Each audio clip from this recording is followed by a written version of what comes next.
प्रिया और नंदिनी पड़ोसी थी। प्रिया बहुत ही अमीर थी, जबकि नंदिनी का परिवार बेहद गरीब था।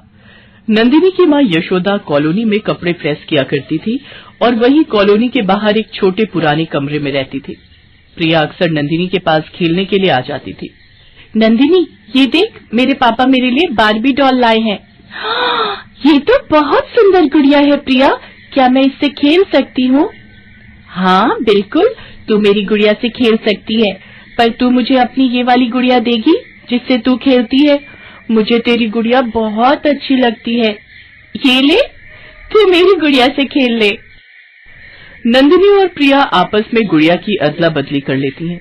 प्रिया नंदिनी की गुड़िया से खेलने लगती है और नंदिनी प्रिया की। नंदिनी के पास जो गुड़िया थी वो उसकी माँ यशोदा ने पुराने कपड़ों और बेकार पड़े सामानों से बनाई थी। नंदिनी उसी गुड़िया के साथ खेलती थी। प्रिया को भी नंदिनी के साथ खेलना बहुत अच्छा लगता था, पर प्रिया की मम्मी हेमा प्रिया का नंदिनी के साथ खेलना पसंद नहीं करती थी, क्योंकि नंदिनी एक गरीब प्रेस वाले की बेटी थी। प्रिया, तुम यहाँ क्या कर रही हो? मैंने तुम्हें कितनी बार मना किया है कि यहाँ मत आया करो। चलो ऊपर, घर में चलो। मम्मी, मैं नंदिनी को अपनी डॉल दिखाने आई थी। ये तुम्हारे हाथ में इतनी गंदी गुड़िया किसकी है? हाँ, और तुम्हारी बार्बी डॉल कहाँ है? अरे, नंदिनी के हाथ में क्या कर रही है तुम्हारी डॉल? इस गंदी गुड़िया को फेंको हाथ से। मम्मी, ये गुड़िया नंदिनी की है, आपने नीचे फेंक दी। मुझे पता था, ये बच्चे बड़े चालाक होते हैं। नंदिनी तेरी माँ कहाँ है? मैं अभी तेरी शिकायत करती हूँ। यशोदा, ओ यशोदा। अरे, इसका मतलब ये नहीं है कि तू यहाँ पर कॉलोनी में कपड़े प्रेस करती है तो अपने बच्चों को भी कहीं भी खुला छोड़ देगी। ये देख तो जरा, मेरी प्रिया का सारा दिमाग खराब करके रखा हुआ है इसने। जब देखो प्रिया के पीछे पड़ी रहती है। इसे थोड़ा काबू में करके रखा कर, कहीं ऐसा ना हो मेरा गुस्सा ज्यादा बढ़ जाए तो मुझे कोई और कदम उठाना पड़े। नहीं नहीं हेमा जी, मैं ध्यान रखूंगी। नंदिनी अब प्रिया के पास नहीं आएगी। नंदिनी, यहाँ आकर चुपचाप बैठ और अपनी गुड़िया से खेल, कोई जरूरत नहीं है वहां जाने की। हेमा प्रिया को खींचती हुई ऊपर फ्लैट में ले जाती है। नीचे नंदिनी भी अपनी माँ के पास बैठकर रोने लगती है। माँ, मुझे भी प्रिया के साथ खेलना है, पर उसकी मम्मी ने मुझे उसके साथ खेलने से मना कर दिया। कोई बात नहीं नंदिनी बेटा, अब तुम प्रिया के साथ बिल्कुल मत खेलना, नहीं तो हेमा आंटी हमें यहाँ से हटा देंगी, फिर मेरा काम बंद हो जाएगा।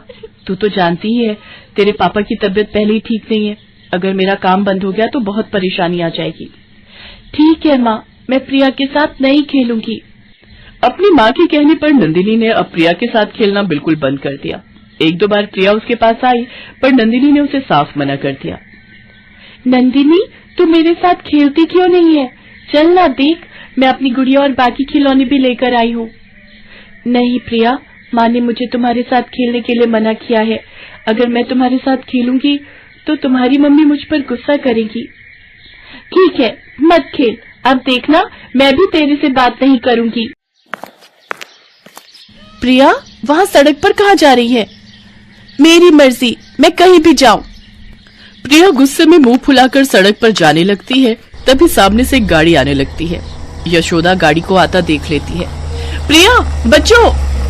यशोदा प्रिया को आवाज लगाती है। तभी प्रिया को कोई चोट नहीं आती, जबकि नंदिनी के सिर से खून बहने लगता है। यशोदा का ध्यान प्रिया में था, उसकी नजर नंदिनी पर नहीं पड़ी। नंदिनी प्रिया के पीछे सड़क पर भागी थी। उसने प्रिया को तो बचा लिया, पर प्रिया को बचाने की कोशिश में नंदिनी जोर से जमीन पर गिरती है तो उसके माथे पर चोट लग जाती है। सब कॉलोनी वाले वहां इकट्ठे हो जाते हैं। हेमा शोर सुनकर नीचे आती है। हेमा, प्रिया की किस्मत अच्छी है, आज हमारी ये प्रेस वाली यशोदा की बेटी नंदिनी ने उसकी जान बचा ली। मैंने खुद अपनी आंखों से देखा, इसको बचाने के चक्कर में नंदिनी के चोट लग गई। नंदिनी, मेरी बच्ची, तेरे माथे से खून बह रहा है, चल मैं तुझे डॉक्टर के पास ले चलती हूँ। रुको यशोदा, मैं तुम्हारे साथ चलती हूँ। प्रिया बेटा, तुम घर जाओ, मैं नंदिनी को डॉक्टर के पास ले जा रही हूँ। और कुछ ही देर में यशोदा नंदिनी को लेकर हेमा के साथ डॉक्टर के क्लिनिक पर पहुंचती है। घाव ज्यादा गहरा नहीं था। यशोदा की घबराहट थोड़ी कम होती है। डॉक्टर नंदिनी के माथे पर पट्टी कर देते हैं। अगले कुछ दिनों तक हेमा नंदिनी का बहुत ख्याल रखती है। वो यशोदा को नंदिनी के लिए फल, जूस और बाकी पौष्टिक चीजें भी दे देती थी। कुछ दिनों बाद नंदिनी की चोट ठीक हो जाती है और एक दिन हेमा नंदिनी को अपने फ्लैट में बुलाती है। दीदी, आपने बुलाया? हाँ यशोदा, आओ आओ। प्रिया, जो गिफ्ट मैंने नंदिनी के लिए मंगवाया है वो लेकर आना। अभी लाई मम्मी।